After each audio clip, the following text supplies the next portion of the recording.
Yan. Ito ang tinatawag na overload.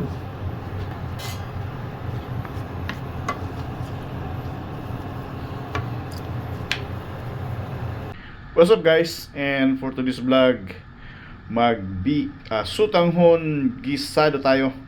Ayan, yung sutanghon natin. And then marami tayong sahog. Yung hipon, breast ng manok, at saka atay ng baboy. So mix yung natin. Halo-halo yung sahog natin guys. Ayan, so tara na. I-prepare natin yung ating sutanghon gisado. Let's go. Nag-prepare tayo ng ating mga ricados. Ibabad natin itong ating sutanghon. Ibabad natin sa mainit na tubig guys. Para yun, nakatali. Yan, babad natin sa mainit na tubig. Okay.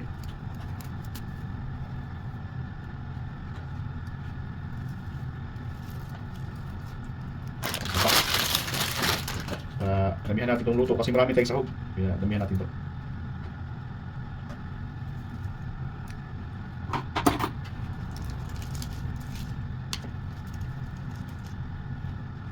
Yan, nagulog-log. Hindi mo kasya. Lipat natin sa yung kaldero natin na stainless. Hindi ka makasya sa baon natin. Alright. So yan.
So ayan, prepare na po lahat. So umpisa na po natin pagluluto nating sutanghon gisado. Let's go! At this point guys, papilit natin ang kawali. Yung chicken oil gamit natin. Ayun.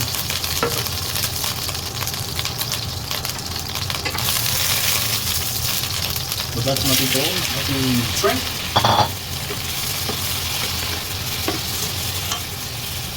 Lagyan na natin ang toyo, oyster sauce.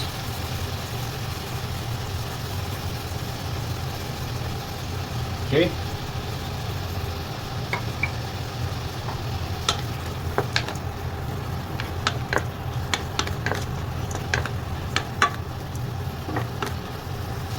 Then maglagay tayo ng paminta. Okay. Mekos. I-blanch lang natin itong ating hipon. Yan. Pre-cook natin. So, yan. Labas yung katas ng hipon. Okay. Sabit na lang to. So, guys. Ang ibang ricado naman. Lulutuin na natin ito. Bawang.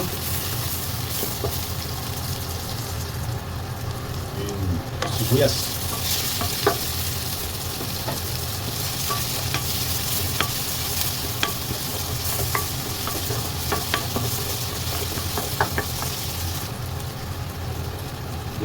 nakauma, ihalo natin yung ating chicken breast.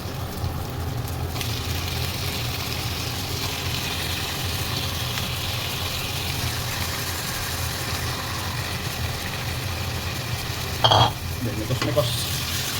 Wow, daming sahog. Mas maraming sahog, mas masarap. Alright.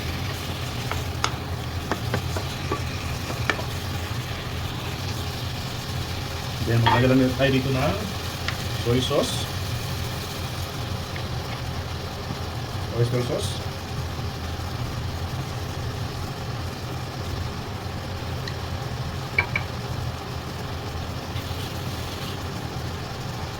Mikos lang.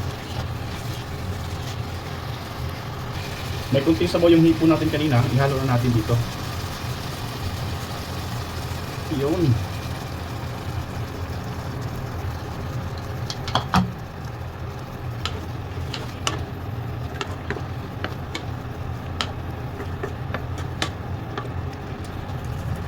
Then water.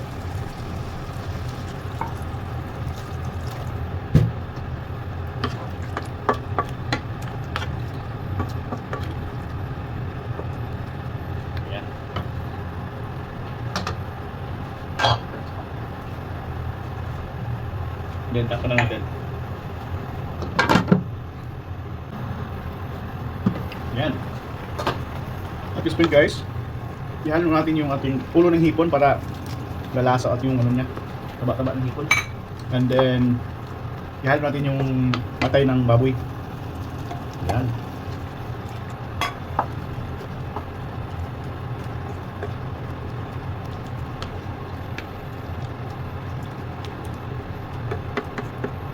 Sinulay tayo ng kunting paminta pa. Kulang pa yung paminta sa katuyo.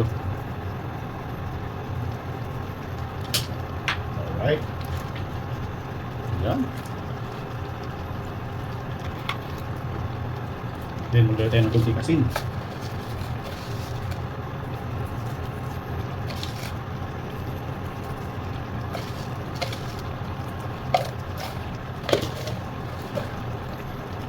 Then mikos.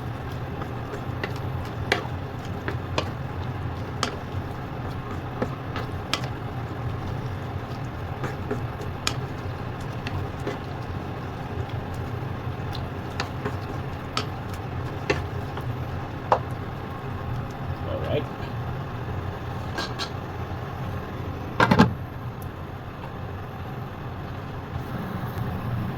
At this point guys, ihalo natin yung ating gulay. Carrots, bagu beans, and atsad. Mikos na natin to.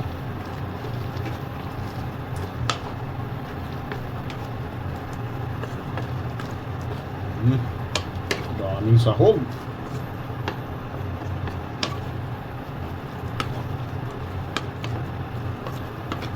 Ayan.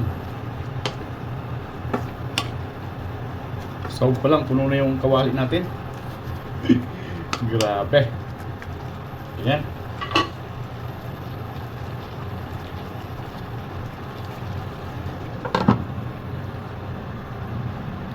Ayan.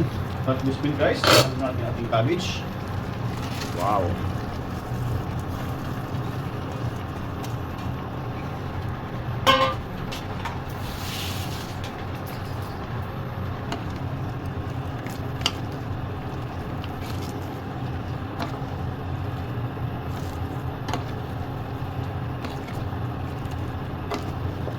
Guys, sahog pa lang guys, puno na yung kawali. Na parami ng sahog tayo.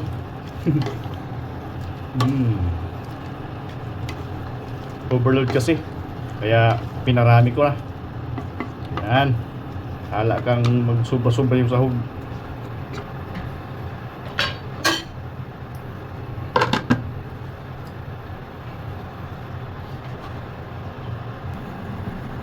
Yan, yun na. Ito na guys, luto natin yung mga sahog natin. Sit aside muna natin to. Then halo natin yung bihon mamaya. Alright, goods na to. Sit aside muna natin to. Yan guys, nasitasad na natin. Then maglagay lang tayo dito ng kunting paminta lang. Then toyo at saka kalamansi, pinaghalo ko na. Tapos kunting vinegar. Alright. Yan, ito na. Pagkulo dito, halo natin yung ating sutamon. At this point guys, kumulo na siya. Ihalo natin yung ating sutamon na babad sa mainit na tubig. Sa hot water. Yan. Dami. Mas maraming sahog. First time natin nagluto nito guys. Kaya ko yung sahog, kunti lang eh. Marami pala. Uy. Okay. So, mikos-mikos lang natin yan.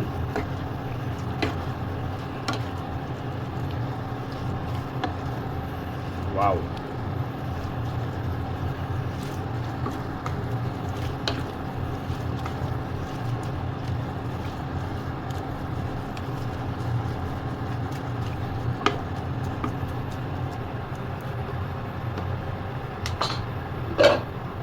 Saglit lang ito guys.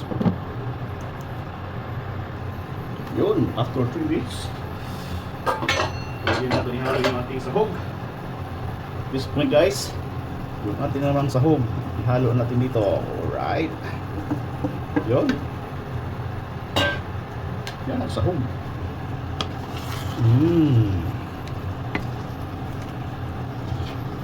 Sahog overload. Grabe.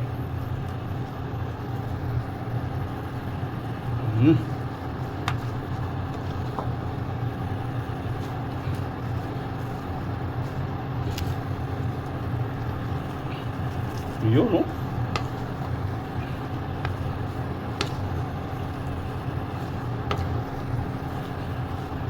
Pwede pa yung ibang sahog. Ihalo natin ito lahat. Yan. Ito ang tinatawag na overload.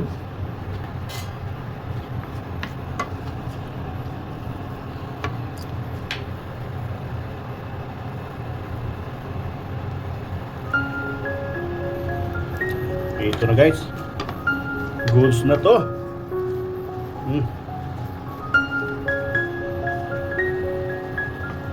Yan. Perfect.